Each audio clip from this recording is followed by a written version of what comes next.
Hi friends and family, இன்றைக்கி நம்ம ஆடி போகிறதுக்கு என்ன சாமிக்கு படையல் பண்ணலாம், படையல் விருந்து வைக்கலாம் அப்படின்ற வீடியோ தான் பார்க்க போகிறோம். இந்த மாதிரி சமைச்சிங்க அப்படின்னா குயிக்காக வேலையும் முடிஞ்சிடும், நம்ம சாமி கும்பிட்ட மாதிரியும் இருக்கும், சாமிக்கு படையல் வச்ச மாதிரியும் இருக்கும்.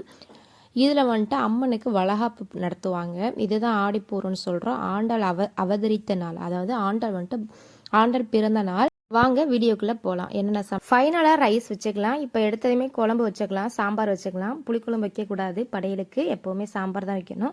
சாம்பார் வச்சுக்கலாம். சாம்பாருக்கு நான் வந்துட்டு ரெடி பண்ணி வச்சுருக்கேன். எல்லாமே சாம்பார், ரசம், பொரியல், கூட்டு எல்லாத்துக்குமே நான் ரெடி பண்ணி வச்சுருக்கேன். ஃபஸ்ட்டு எடுத்ததுமே எல்லா திங்ஸும் நான் வேணுங்கிற எல்லாமே ப்ரிப்பேர் பண்ணி வச்சுட்டு தான் நான் சமையலவே ஆரம்பிக்கிறேன்.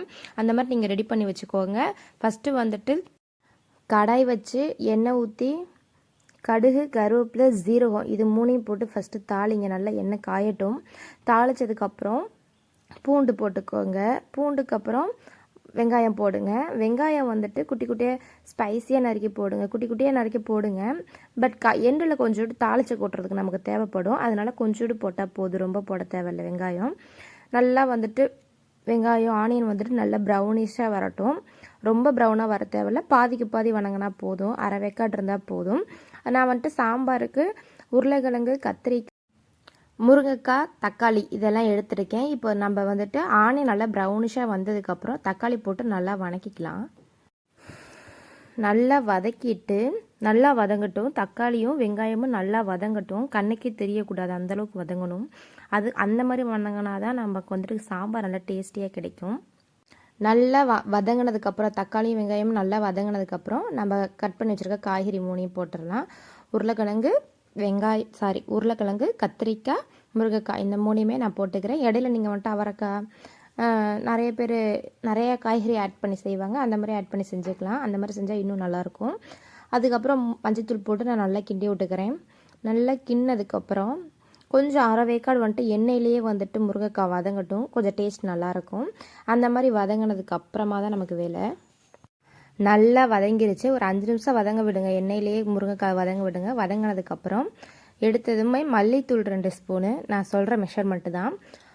மிளகாப்பொடி 1 ஸ்பூனு, சாம்பார் பொடி 1 ஸ்பூன் போட்டிங்க. சாம்பார் பொடி 1 ஸ்பூன் போட்டிங்கன்னா மிளகாப்பொடி அரை ஸ்பூன் போதும் காரத்துக்கு. உங்களுக்கு காரத்துக்கு தகுந்த மாதிரி போட்டுக்கங்க. இல்லை சாம்பார் பொடி போடாமல் செய்கிறீங்க அப்படின்னா மிளகாப்பொடி 1 ஸ்பூன் போட்டால் போதும். இந்த மெஷர்மெண்ட்டு தான். நான் வந்துட்டு 1 ஸ்பூன் மிளகாப்பொடி போடுறேன் அப்படின்னா 2 ஸ்பூன் மல்லிப்பொடி போட்டுக்குவேன். ஆனால் நான் இதில் 3மே ஆட் பண்ணி தான், நான் சாம்பார் பொடி ஆட் பண்ணி தான் செய்வேன். அதனால் சாம்பார் பொடி 1 ஸ்பூன், மிளகாப்பொடி அரை ஸ்பூன், மல்லிப்பொடி 2 ஸ்பூன். மிளகாப்பொடி சாம்பார் பொடி போட்டதுக்கு 2 ஸ்பூன் மல்லிப்பொடி போட்டுக்குங்க. அதுதான் வந்துட்டு கரெக்டான மெஷர்மெண்ட்டாக இருக்கும்.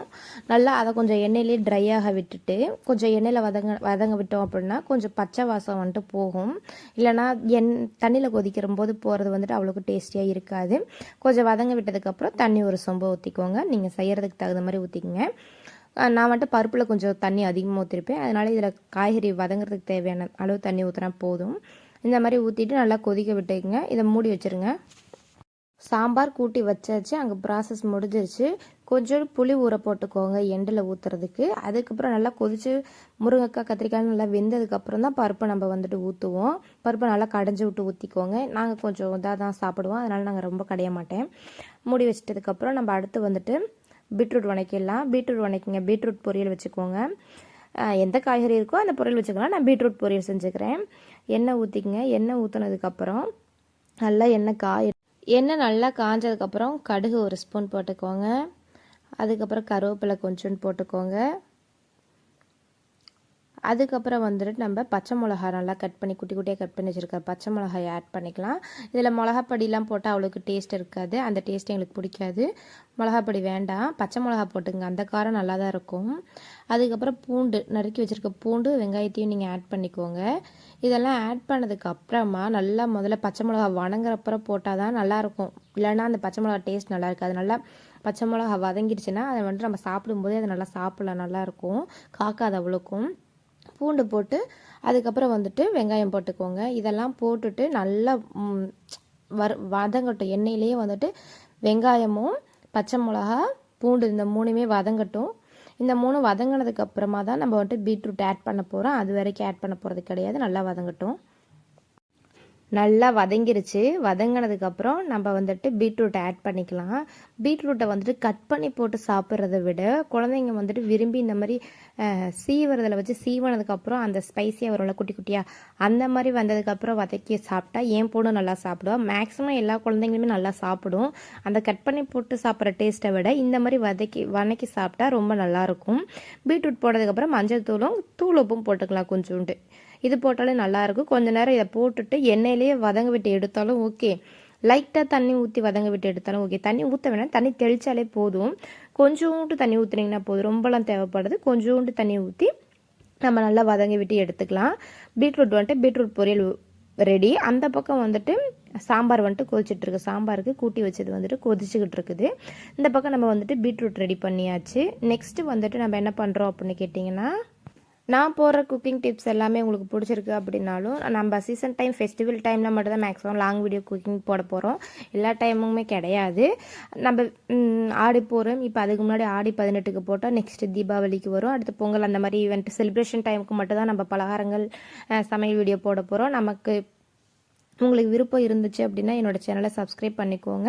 உங்களுக்கு என்னோட வீடியோ பிடிச்சிருக்கு அப்படின்னா லைக் பண்ணிக்கோங்க. நெக்ஸ்ட்டு வந்துட்டு நம்ம தயிர் தாளிச்சிடலாம். தயிர் தாளிக்கிறதுக்கு நான் தயிர் கர்ட் பண்ணிட்டு பால் எடுத்து பெர போட்டு வச்சுட்டேன் முதல்ல நைட்டே. தயிர் எடுத்து வச்சாச்சு. இப்போ ஒரு இதில் பீட்ரூட் கொதிக்குது, ஒரு இதில் சாம்பார் கொதிக்குது, இன்னொரு பக்கம் வந்துட்டு தயிர் தாளிச்சிடலாம். சிம்பிளாக இருக்க வேலையை முதல்ல முடிச்சிடலாம். குட்டி குட்டி வேலையெல்லாம் இந்த மாதிரி குட்டி குட்டி கேப் கிடைக்கும் போது முடிங்க. இந்த மாதிரி ஆழக்கரண்டியை வச்சு எண்ணெய் ஊற்றிக்கோங்க. எண்ணெய் ஊற்றிட்டு தயிருக்கு நான் என்னென்ன எடுத்து வச்சுருக்கேன் அப்படின்னா, எண்ணெய் நல்லா காயட்டும். காஞ்சதுக்கப்புறம் ஒரு ஸ்பூன் கடுகு, கொஞ்சோண்டு கருவேப்பிலை போட்டுக்கோங்க. கொஞ்சோண்டு வந்துட்டு ஒரு ஸ்பூன் ஜீரகம் போட்டுக்கோங்க. ஒரு ஸ்பூன் ஜீரகம். அதுக்கப்புறம் வந்துட்டு பூண்டு குட்டி குட்டியாக நறுக்கி வச்சுருக்கேன், இஞ்சி குட்டி குட்டியாக நறுக்கி வச்சுருக்கேன், பச்சை மிளகா குட்டி குட்டியாக கட் பண்ணி வச்சாச்சு, கொத்தமல்லி, கருவேப்பிலை இதெல்லாம் ஆட் பண்ணிக்கிட்டால் போதும். இதெல்லாமே கொஞ்சம் கொஞ்சமாக ஒன்று ஒன்று ஆட் பண்ணிக்கலாம். நல்லா வந்துட்டு பச்சை மிளகா பொரியட்டும். பொரிஞ்சாதான் வந்துட்டு டேஸ்ட் நல்லாயிருக்கும், சாப்பிட முடியும். மிச்சது எல்லாமே ஒன்றாவே போட்டுக்கலாம். நல்லா பொரிஞ்சதுக்கப்புறம் நம்ம என்ன பண்ணிக்கலாம், எடுத்து தயிரில் கொட்டிக்கலாம். இந்த மாதிரி கொஞ்சம் கொஞ்சம் குட்டி குட்டி வீடியோஸ் எல்லாம் உங்களுக்கு பிடிச்சிருக்கு அப்படின்னா கண்டிப்பாக கமெண்ட் பண்ணுங்கள் கமெண்ட் பாக்ஸில். நம்ம சேனலை மறக்காமல் சப்ஸ்கிரைப் பண்ணி வச்சுக்கோங்க. சீசன் டைமுக்கு எல்லாத்துக்குமே குக்கிங் வீடியோ முன்னாடியே வந்துடும். என்னென்னன்ற ஐடியாஸ்லாம் உங்களுக்கு கிடைக்க ஆரம்பிச்சிடும். நல்லா பொரிஞ்சிருச்சு. நல்லா பொரிஞ்சதுக்கப்புறம் நம்ம தயிரில் எடுத்து கொட்டிக்கலாம். தயிர் எடுத்து கொட்டிக்கலாம். அதுங்களையே இந்த பக்கம் பீட்ரூட்டை வந்துட்டு கிண்டி விட்டுக்கோங்க. சிம்மில் தான் வச்சுருக்கேன், பீட்ரூட்டை சிம்மில் வச்சுருக்கேன். நல்லா கிண்டி விட்டுக்கோங்க. அந்த பக்கம் வந்துட்டு குழம்பு கொதிக்குது. நல்லா வதங்கிடுச்சு. நம்ம போட்டது எல்லாமே ஆஃப் பண்ணிவிட்டு தயிரில் தாளித்து கொட்டிடலாம். அவ்வளோதான் ப்ராசஸ். பாருங்கள், தயிர் வந்துட்டு இந்த மாதிரி சாப்பிட்டா சளி பிடிக்காது. தயிர் தாளித்து சாப்பிட்டா சளி பிடிக்காது. நெக்ஸ்ட்டு வந்துட்டு நம்ம ரசம் இந்த ஸ்டெப்பில் பண்ணி பார்த்தீங்க அப்படின்னா ரொம்பவே டேஸ்டியாக வரும். புளித்தண்ணி எடுத்து கரைச்சி அதில் தக்காளி கரைச்சி வச்சுக்கோங்க. இதில் வந்துட்டு மிக்ஸியில் அடிக்க வேண்டியதெல்லாம் என்னென்னன்றதை நான் சொல்கிறேன். பூண்டு, மிளகா, மிளகு, பச்சைக்கடலைப்பருப்பு, உளுந்தம்பருப்பு, மல்லி, இந்த 3 போட்டுக்கோங்க. ஜீரகம் ஆட் பண்ணிக்கோங்க. தக்காளியும் ஆட் பண்ணி ஒரு தக்காளி ரசத்துலேயே கரைச்சிருங்க. இன்னொரு தக்காளி ஆட் பண்ணி இந்த பொருளோட ஒன்றா சேர்த்து அடித்து அரைச்சிக்குங்க. ரொம்ப மெல்லிஸாக வேணால் கொஞ்சம் குறைன்னு அரைச்சிக்கங்க. தாளிக்கிறதுக்கு தான் கடுகும் கருவேப்பிலையும் தேவைப்படும். நம்ம இதெல்லாம் அரைச்சதுக்கப்புறம் திப்பி அரைக்கணும். இப்போ மிக்சியில் வந்துட்டு நம்ம போட்டு அரைச்சிட்டு வந்துடலாம். எல்லாத்தையும் மிக்ஸி ஜாடியில் போட்டு கொஞ்சம் கொஞ்சமாக குட்டி குட்டியாக அரைச்சிக்கோங்க.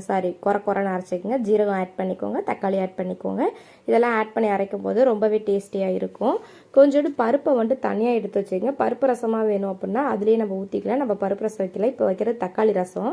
நெக்ஸ்ட்டு கடுகும் கருவேப்பிலையும் போட்டு தாளிச்சிடலாம். புளி கரைச்சி வச்சுருக்கோம். கொஞ்சோண்டு புளி வந்துட்டு குழம்புக்கு, கொஞ்சோண்டு வந்துட்டு ரசத்துக்கு. அதுக்குள்ளே பீட்ரூட் நல்லா வதங்கிருச்சு. குழம்பு நல்லா வெந்து வந்துருச்சு. இப்போ காய்கறிகள் எல்லாமே வெந்து வந்துருச்சு. கொஞ்ச நேரம் வெந்தால் நல்லாயிருக்கும். இப்போ வந்துட்டு நான் ரசத்துக்கு கடாய் வச்சுக்கிறேன். கடாய் வச்சு எண்ணெய் ஊற்றிக்குங்க. ரசம் வந்துட்டு நல்லெண்ணெயில் செஞ்சால் ரொம்பவே நல்லாயிருக்கும், நல்லெண்ணெய் செஞ்சால். இப்போ வந்துட்டு நான் கடாய் வச்சு கடுகு போட்டுக்குங்க. கடுகு போட்டுட்டு கருவேப்பிலை போடுங்க. கடுகு பொரியட்டும், எண்ணெய் நல்லா காயட்டும். அதுக்கு இடையில வந்துட்டு நமக்கு நல்லா குழம்பு கொதிச்சிருச்சு. குழம்பு கொதிச்சதுமே பருப்பு எடுத்து நல்லா கடைஞ்சி விட்டு பருப்பை ஊற்றிக்குங்க. பருப்பை ஊற்றி நல்லா நல்லா கிண்டி விட்டுட்டு கொஞ்சோண்டு தண்ணி தேவைப்பட்டால் ஊற்றிங்க. கொஞ்சம் குழன்னு இருந்தால் ஓகே. அதில் கொஞ்சோண்டு பருப்பு வேக வச்சதில் தண்ணி எடுத்து ஊற்றி நான் வந்துட்டு வச்சுக்கிறேன். இதை வச்சதுக்கப்புறம் நல்லா கொதிச்சு வரட்டும். கொதிச்சதுக்கப்புறம் எண்டில் தான் நம்ம வந்துட்டு புளி தண்ணி ஊற்றுவோம், அது வரையும் ஊற்ற தேவையில்லை. இப்போ நல்லா கடுகு பொரியுது. பொரிஞ்சதுக்கப்புறம் நம்ம வந்துட்டு கருவேப்பிலை போட்டுங்க. கருவேப்பிலை போட்டுட்டு மிக்சியில் அரைச்சி வச்சுருக்கிற அந்த தக்காளி பேஸ்ட்டெல்லாம் வந்துட்டு பாதி வந்துட்டு போடுங்க, கொஞ்சோடு போடுங்க, ரொம்ப போட வேணாம். கொஞ்சோடு வந்துட்டு அந்த புளி தண்ணியில் வந்துட்டு கரைச்சி ஊற்றிடுங்க. அது வந்துட்டு இன்னும் கொஞ்சம் டேஸ்டியாக இருக்கும். புளி தண்ணி எடுத்துருக்கோம், அந்த இதில் நல்லா நான் வடித்து விட்டுக்கிறேன். வடித்து விட்டதுக்கப்புறம் இதை எடுத்து கரைச்சிக்கோங்க. கரைச்சிட்டு கொஞ்சோண்டு தண்ணி ஊற்றிக்கிங்க. இதில் தக்காளி கொஞ்சம் நல்லா ஸ்பைஸியாக கரைச்சி விடணும். முழு தக்காளியை பச்சையாக கரைச்சி விடணும். அதுக்கப்புறம் வந்துட்டு அடித்த தக்காளி கொஞ்சோண்டு தண்ணி ஊற்றிக்குங்க. இதில் போட்டதுக்கப்புறம், அதாவது அங்கே வதங்குது பார்த்தீங்களா, கொஞ்சோண்டு வதங்குறதுல ஊற்றுனதுக்கப்புறம் எண்டில் நீங்கள் வந்து கல்லுப்பு போடுங்க. ரசத்துக்கு கல்லுப்பும் மஞ்சத்தூளும் ஆட் பண்ணிக்கலாம். இதை ஆட் பண்ணால் ரசம் கூட்டி வச்சாச்சு. நெக்ஸ்ட்டு ரசம் முடிஞ்சிச்சு. இப்போ நம்ம சாம்பார் வச்சாச்சு, பீட்ரூட் பொரியல் வச்சாச்சு, ரசம் வச்சாச்சு, தயிர் தாளிச்சாச்சு. இன்னும் ஒன்று தான் அப்பளம் பொரிக்கணும். அவ்வளோதான். இன்னும் குழம்பு வந்துட்டு எண்ட் ஆகலை. புளித்தண்ணி கொஞ்சோடு ஊற்றிக்கலாம். புளித்தண்ணி ஊற்றி கொஞ்சம் கொதிச்சதுக்கப்புறம் வேலை முடிச்சு எடுத்து வச்சுட்டு வெங்காயத்தை தாளிச்சோன்னா குழம்போட ப்ராசஸ் முடிஞ்சு. குழம்பு ரசம் இது 2 கொதிக்குது. பீட்ரூட் செஞ்சாச்சு. இப்போ நெக்ஸ்ட்டு வந்துட்டு நான் குழம்பு நல்லா கொதித்து எடுத்து வச்சதுக்கப்புறம் ஆனியன் வந்துட்டு நல்லா குட்டி குட்டியாக கட் பண்ணி, சின்ன வெங்காயம் போடுங்க, நல்லாயிருக்கும். பெரிய வெங்காயம் தாளித்து கொட்டணும், நல்லா இருக்காது. சின்ன வெங்காயம் வந்துட்டு தாளித்து கொட்டுறேன். குழம்புக்கு சின்ன வெங்காயம் தாளித்து கொட்டுங்க. அந்த அடுப்பில் வந்துட்டு நான் அப்பளம் பொரிக்கிறதுக்காக எண்ணெயை காய வச்சுருக்கிறேன். ரசம் வந்துட்டு நல்லா நுரக்கட்டி வந்துருச்சு, அதையும் எடுத்து ஊற்றி வச்சிட்டேன் தனியாக. இப்போ வந்துட்டு நல்லா ஆனியன் வந்துட்டு பொரியுது. பொரிஞ்சதுக்கப்புறம் எடுத்து நம்ம குழம்புல ஊற்றிடலாம். அந்த பக்கம் ரெடி. இப்போ குழம்பு ரெடி, ரசம் ரெடி, பொரியல் ரெடி. அப்பளம் நெய் ஆட் பண்ணி சாப்பிட்றவங்க நெய் ஆட் பண்ணிக்கோங்க. கொஞ்சோண்டு பருப்புலேருந்து நான் கொஞ்சோண்டு பருப்பு, நாங்கள் எங்கள் சம்பிரதாயப்படி படையலுக்கு கொஞ்சோண்டு பருப்பு ஊற்றுவோம், அதனால் பருப்பு கொஞ்சோண்டு எடுத்து வச்சுருக்கேன். இப்போ அடுத்து அப்பளம் போட்டுடலாம். நல்லா எண்ணெய் காய்ஞ்சதுக்கப்புறம் பொரிச்சிங்க அப்படின்னா டக்குன்னு கறியிரும். லைட்டாக வெதுன்னு எண்ணெய் காயும் போதே நீங்கள் வந்துட்டு அப்பளம் போட்டு பொரிச்சு எடுத்தீங்க அப்படின்னா ப்ரௌனாக வராது, கரெக்டாக ஒயிட்டாகவே வந்துடும். நெக்ஸ்ட்டு வந்துட்டு ஒவ்வொரு அப்பளமாக போட்டு பொரிச்சு எடுத்துக்கலாம். எல்லாத்தையும் முடிச்சிட்டோம். சாம்பார் வச்சாச்சு, ரசம் வச்சாச்சு, அப்பளம் பொரிச்சாச்சு, தயிர் தாளிச்சாச்சு. நெக்ஸ்ட்டு வந்துட்டு கடைசியாக தான் சாப்பாட்டுக்கு அரிசி ஊற போடணும். கொஞ்சம் நேரம் கழித்து நீங்கள் அரிசி ஊற போட்டு கொஞ்சம் நேரத்துக்கு முன்னாடி வச்சா போதும். சுட சுட படையலுக்கு அரிசி ஊற போட்டு கழுவி எடுத்து வச்சுங்க. கழுவி ஊற வைங்க, அதுதான் நல்லாயிருக்கும். தொடர்ந்து இந்த மாதிரி சீசன் டைம் வீடியோ பார்க்கணும் அப்படின்னா நம்ம சேனலை சப்ஸ்கிரைப் பண்ணி வச்சுக்கோங்க. நம்ம வந்துட்டு இப்போ என்னென்ன சமைச்சோம் அப்படின்றத நான் எண்டில் ஒரு டைம் காட்டிடுறேன். ரசம், சாம்பார், தயிர், பருப்பு கொஞ்சோடு எடுத்து வச்சுருக்கேன். அதுக்கப்புறம் பருப்பு தாளிக்கிறவங்க தாளிச்சிக்கலாம். நான் படையலுக்கு மட்டும்தான் எடுத்து வைக்கேன், நாங்கள் சாப்பிட மாட்டோம். அப்பளம், நெய் இது எங்களோட சம்பிரதாயம். நெய்யும் பருப்பும் இல்லாமல் படையல் வந்துட்டு நாங்கள் படைக்க மாட்டோம். அதனால் வந்துட்டு இதெல்லாம் செஞ்சாச்சு. இப்போ வந்துட்டு சிம்பிளாக நீங்கள் வாழை இலை போட்டுட்டு சாப்பாடு வச்சு சாம்பார் வச்சு இதெல்லாம் படைச்சிட்டு சாமி கும்பிட்டீங்க அப்படின்னா உங்களுக்கே ஒரு பாசிட்டிவ் வைப் கிடைக்கும். எல்லாருமே ஆடிப்பூரம் நல்லா செலிப்ரேட் பண்ணுங்கள். எல்லா உமன்ஸுக்குமே ஆடிப்பூரம் வாழ்த்துக்கள். முடிஞ்ச அளவுக்கு பக்கத்தில் இருக்க கோயிலுக்கோ இல்லை பக்கத்தில் இருக்கவங்களுக்கோ உங்கள் நாத்தனார் முறக்காரவங்களுக்கோ இல்லை முறை வர்றவங்களுக்கு வந்துட்டு க்ரீன் கலர் வளையல் எடுத்து போடுங்க. அது ரொம்பவே நல்லது. அந்த மாதிரி ட்ரை பண்ணி